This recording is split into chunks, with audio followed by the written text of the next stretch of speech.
Hi, this is Steve. Welcome to my channel, Retirement Math. Today's topic is going to be about spousal benefits, what they are and how much you can get. So what we'll cover in today's video is what is it, who qualifies, how exactly does it work, and how much can you get. But first, let me define some terms. Spouse 1 will be the spouse with the highest Social Security benefit, and spouse 2 will be the spouse with the lowest Social Security benefit, or no benefit. Primary insurance amount, or PIA, is the dollar amount of Social Security retirement benefit for someone at their full retirement age. Okay, what's full retirement age? That's the age at which a person is entitled to receive 100% of their primary insurance amount, without a reduction for filing early or an increase for delayed filing. If you have questions about this, see my previous video on maximizing Social Security. Now, if you were born after 1959, then your full retirement age is 67. But for those born before 1960, it can vary between ages 65 and 66 and 10 months. Now, what exactly is spousal benefits? It's a separate payment to spouse 2, or possibly an ex-spouse, who may, for example, have been a stay-at-home mom and had no earnings. It essentially kicks in when spouse 2's Social Security benefit is less than half of spouse 1's benefit. Some examples of this are non-working spouses, a caregiver spouse, a low-wage earner compared to the primary spouse, or even a legal immigrant who marries a U.S. citizen. Okay, now let's talk about who qualifies. So we'll be talking about spouse 2 in this case. So in two cases, they may qualify. One is as an ex-spouse. There are specific criteria for their length of marriage, must be 10 consecutive years.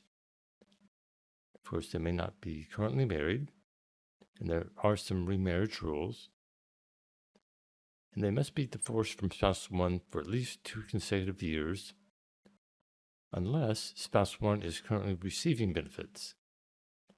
And both spouse 1 and spouse 2 must be at least age 62. In the case of a current marriage, they must have been married for at least 1 year. Spouse 1 must currently be receiving retirement benefits and therefore at least age 62. Spouse 2 must be at least age 62 as well. And there might be some additional requirements for legal immigrants, such as being a legal resident, having a Social Security number, and live in the United States. However, there are special rules that apply if not living in the U.S., and I won't cover those. So how does it work? Spouse 2's benefit is calculated as a percentage of spouse 1's primary insurance amount. That percentage depends on spouse 2's full retirement age and the age they file for benefits.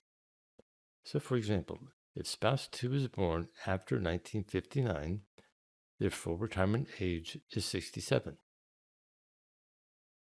So if spouse 2 files for spousal benefits at age 62, they can only get 32.5% of spouse 1's primary insurance amount. But if spouse 2 files for spousal benefits at age 67, then they can get up to half of spouse 1's PIA. But first, let me cover a couple of disclosures. The information in this video is strictly for educational and entertainment purposes. I am not providing any advice whatsoever. I'm not a financial planner or a financial advisor, and I do not provide legal or tax advice. In addition, I don't assert that this information is complete and accurate. I present this information to the best of my knowledge and ability to help you make your own decisions or find suitable professionals. My intent is to provide information that you will find useful to help you make smart decisions about your own personal and financial situation. Having said that, let's get started. Okay, we're in our spreadsheet. So we're talking about spouse 2, and for assumptive purposes, we'll say this person was born in July of 1964. Therefore, their full retirement age is 67. However, they had no earnings and never paid into Social Security, so their primary insurance amount is 0. However, they are married to spouse 1, and spouse 1's primary insurance amount at their age 67 is $1,000. So what we do is we look at spouse 2's retirement age. At age 67, they would be entitled to 50% of spouse 1's primary insurance amount. So 50% times $1,000 is $500, and that's shown right here. That's the amount they're eligible to receive as a spousal benefit. Now, the first thing that's different than if they had their own benefit is there's no adjustment if they delay filing for spousal benefits. The most it will be whenever they file is $500. If they claim benefits early, then there's a deduction for that, and it's 25/36 of 1%. So that amounts to about $3.47 a month if they claim at age 66 years and 11 months. Now, the earliest they can claim benefits is age 62. So let's look at that. All right, we have age 62. They are only eligible to receive 32.5% of spouse 1's primary insurance amount. So 32.5% times 1,000 is $325 a month. So let's look at this in a chart format to understand it better. Okay, here's our chart that outlines the example we were talking about. So this is for spouse 2. This is their age down here. We find age 67. That's this line here. And at their age 67, they're entitled to 1/2 of spouse 1's primary insurance amount. So that's where the $500 comes from. And we talked about if they started benefits at age 62, they would only receive 32.5% or $325. So this simply shows what the reduction is by year. The reductions are larger in the first 3 years of taking benefits early versus the last 2 years or the earliest 2 years. Also notice that if they delayed benefits, they wouldn't receive any additional compensation. So now let's look at another example. Okay, here's example 2. In this example, we're going to assume that spouse 2's primary insurance amount is no longer 0, but it's exactly 1/2 of spouse 1's primary insurance amount. So in this case, spouse 2's is $500. And if we look in column BO, at age 67, we're showing that their primary insurance amount is $500, or their spousal benefit would be $500. Well, as it works out, if their primary retirement benefit is higher than spousal benefit, then they only get their primary benefit. They don't get both. But also notice what happens to the amount of the reduction if they claim early. In this case, if they file 1 month early, it's a deduction of $2.78 a month if they're taking their own retirement benefit. But if it's a spousal benefit, it's a reduction of $3.47 a month. So they're better off with their own retirement benefit. So let's look at this in a chart too. Okay, here's the chart based off the analysis we did. This shows at age 67, this person will get either $500 through a spousal benefit or $500 as a primary insurance amount at their full retirement age. So it's an either or, and they certainly wouldn't receive both. But this is just to show that the benefit is higher if they're able to use their own retirement benefit. So for example, at age 62, here's the $350 they would receive, but the spousal benefit would only be $325. And this also shows that if they delay taking benefits to age 70, or at any point above age 67, they would have an enhanced benefit, here as much as $120 more than if they were just receiving spousal benefits. So let's do an example where they would receive both. Okay, now back to our example here. We're going to change spouse 2's primary insurance amount to $400. So rather than being half of spouse 1's primary insurance amount, is going to be 40% of spouse 1's PIA. So now let's look at age 67 for the spouse 2. And here their primary insurance amount is $400. And the spousal benefit would be $500. So the actual mechanics of this is Social Security will pay them whichever one of these numbers is highest.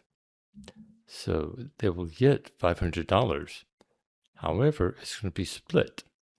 400 of those will come from this person's retirement benefit. And the spousal benefit will only be $100.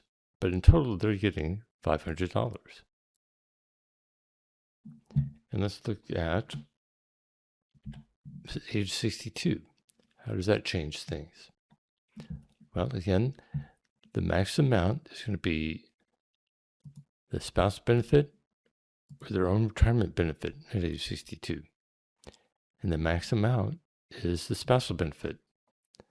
So this is the amount they're going to actually receive or be paid. And it'll be broken out between their retirement benefit of $280 plus $45 as a spousal benefit. Now, to make this even more clear, let me go back to their age 67.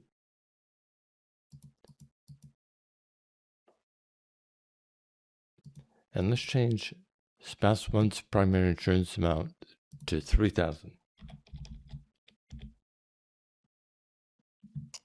Right, and for spouse 2, at their age 67, their primary insurance amount is $400. The spousal benefit amount is $1,500. So Social Security will take the highest of those two numbers, in this case, the $1,500, and that is the amount that spouse 2 will receive. But it will be broken out into two components. A retirement benefit based off her own earnings history of $400, plus an additional $1,100 as a spousal benefit, to total $1,500. Okay, let's summarize. First, for ex-spouses, there may be special situations and special rules that apply to you. For example, the length of time you've been married, the number of times you've married, which spouse had the highest PIA, if you're currently married or unmarried. So I won't cover all those special situations, but just know that you can call the Social Security Administration to discuss your situation and find out what's best for you. Now, for married spouses, it's a little more clear. For one, you must be at least age 62, but the special situation here is if you're caring for a child you've had with this spouse. Secondly, you must have been married for at least 1 year. And spouse 1 must be receiving Social Security retirement benefits now. In addition, legal U.S. residents are entitled to spousal benefits, but there may be special requirements if you do not live within the United States. Now, you'll receive the higher of your own retirement benefit or the spousal benefit. The amount of the spousal benefit is based on spouse 1's primary insurance amount and not on the amount they are currently receiving. Spouse 2's benefit is not affected by when Spouse 1 files for benefits, either early or late. So the key point here is that regardless of when Spouse 1 files for benefits, when they determine your spousal benefit, they will only look at Spouse 1's primary insurance amount at the time of their full retirement age, which is typically around 67. Now, the maximum benefit that you can receive is half of Spouse 1's primary insurance amount, but that is dependent on when you file and whether you file at your own full retirement age. If you file at your full retirement age, let's say that's 67, then you would be entitled to the maximum benefit of 50% of Spouse 1's PF. However, that amount gets reduced by each month that you file early. The minimum benefit is 32.5% of Spouse 1's PF, which occurs if Spouse 2 files at age 62. Again, remember, there's no incentive to delay filing beyond age 67 for spousal benefits. All right, let's wrap this up. Thank you for watching. Please subscribe and like if you enjoyed this content. I'll be producing more, and we'll see you soon.